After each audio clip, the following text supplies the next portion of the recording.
Hey, welcome back to the Disney Plus Everyday Challenge, and today we have Deadpool 2, the sequel to Deadpool. Who'd thunk? This is from 2018. It is 2 hours and 1 minute long, and this is Wade back. Ryan Reynolds as Wade Wilson, the Merc with a Mouth, reprising his role. It's a character in the comics that it was at the time, just very popular, of course, and for them to make a movie and do so well, it's enough to make a sequel, and now a third one coming out today with Deadpool and Wolverine. Why did I just forget? I am losing my mind, I guess. I must be exhausted. Comic-Con will do that to you. So, what we have here is, well, I had to watch this. I had no idea how much I needed to watch this again, because I kind of forgot, again, memory problems. I kind of forgot just about everything that was in this. Not everything, but I knew that certain people died. I knew certain people didn't die, and I knew that, I forgot certain characters are in this. I knew that Cable was in it. I knew that, played by Josh Brolin, who also played Thanos.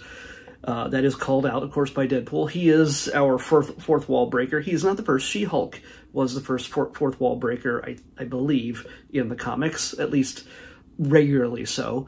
Deadpool, of course, just took it to a whole new level in the comics. And, of course, they've primed that with, Ryan Reynolds' just penchant for just going on and on and on, and brilliantly so.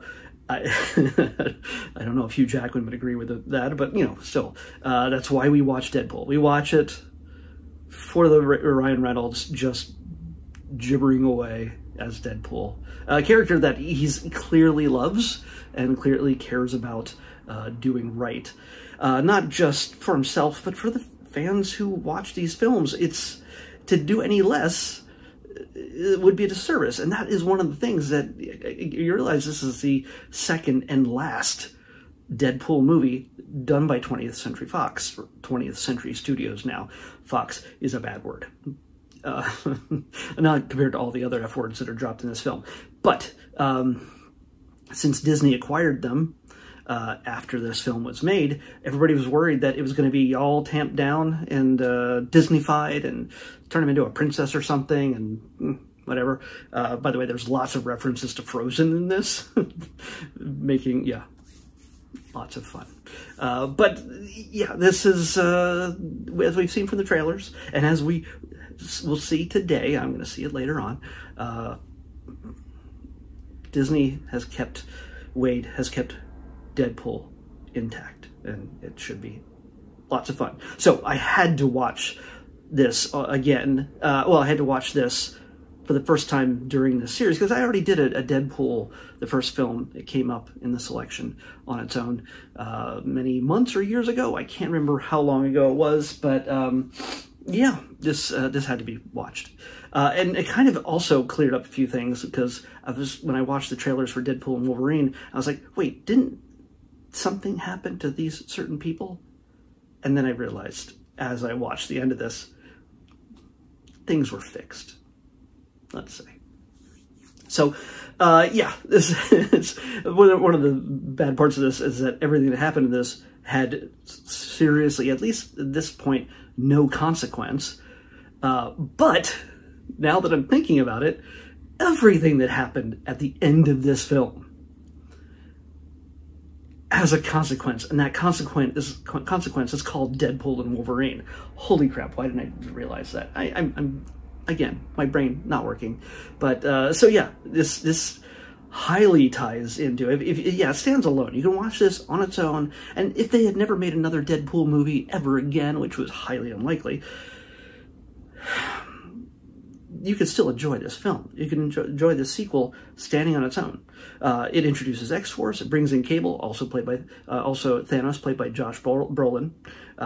Marina Baccarin is back as Vanessa. We got Zazie. What's her name? Zazie Bates.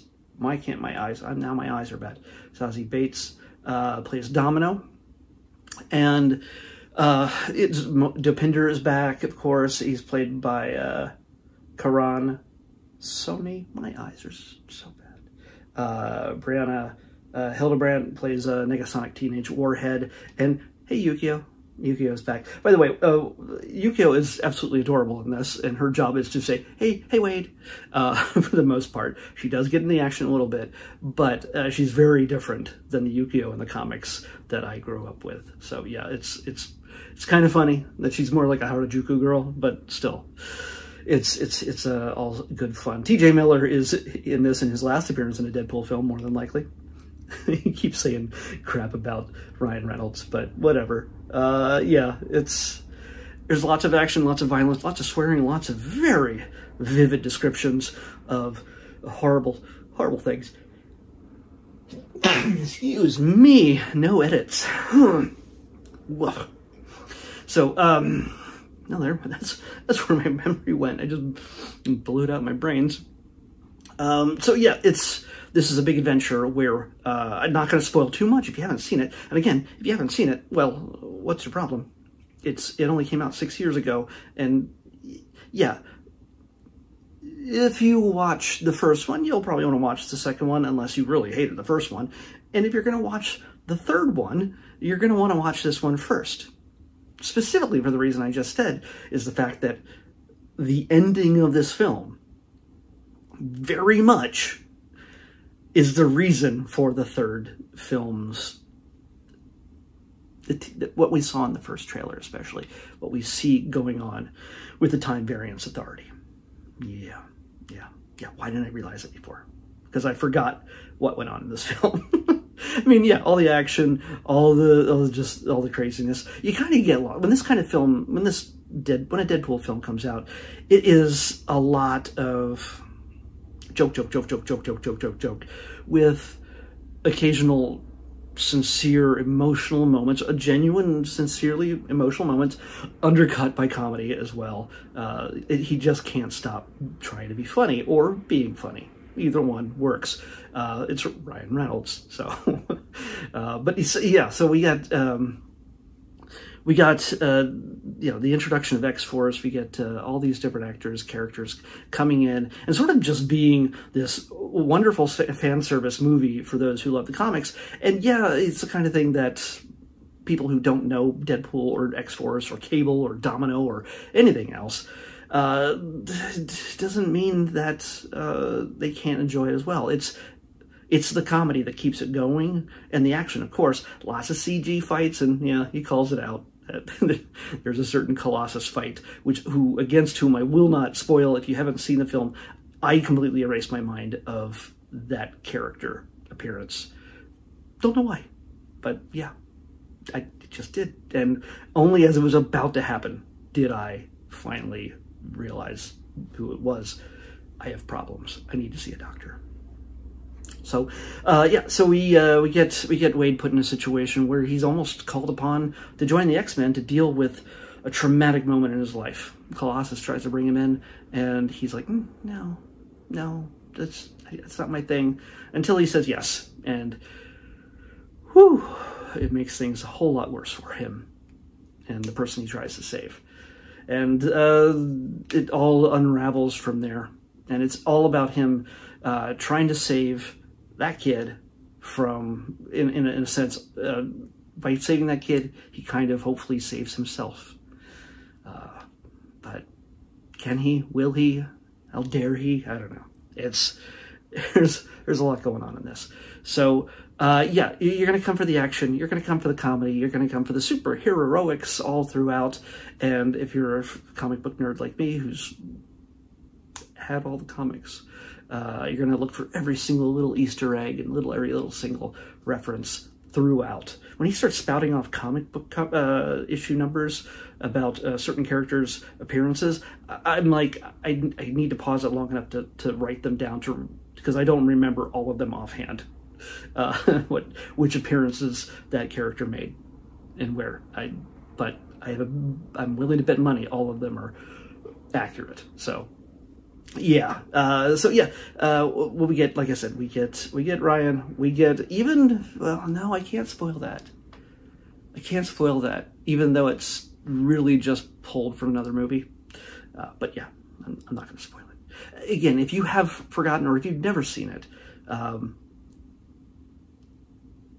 I can't risk messing up some surprises.